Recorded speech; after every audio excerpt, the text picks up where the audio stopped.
আয়েশা, বিয়ের আগে তোরে কিন্তু আমি 3বার স্বপ্নে দেখছিলাম। বড্ড খুশি হয়ে গেলেন আয়েশা। এরপরে বললেন, 3বার স্বপ্ন দেখার পরে তোমার ব্যাপারে মনের মধ্যে কেমন কেমন যেন ভালো লাগে।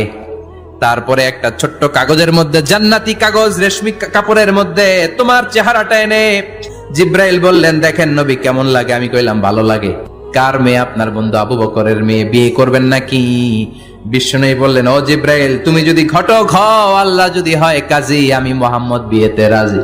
বিয়ে হয়ে গেল, কিন্তু ঘরে দামি ফার্নিচার নাই, টাকা পয়সাও তেমন নাই, কিন্তু আছে খালি সুখ।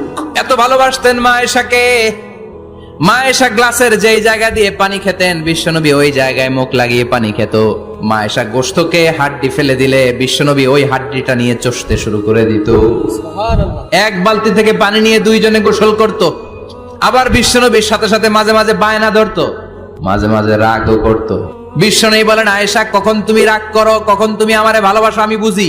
মা আয়েশা বললেন, কেমনে বুঝেন?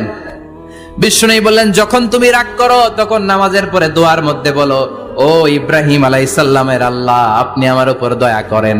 তার মানে তুমি রাগ করে আছো, আমার নাম নাও নাই। আর যখন আমার উপর খুশি থাকো, নামাজের পরে দোয়াতে বলো, মুহাম্মদ সাল্লাল্লাহু আলাইহি ওয়াসাল্লামের আল্লাহ, আপনি আমাদের উপর রহমত করেন। তার মানে খুশির সময় তুমি আমার নাম নাও, রেগে গেলে অন্য নবী দিয়ে দোয়া সাইরা দাও, রেগে গেলে আমার নামটা নাও না।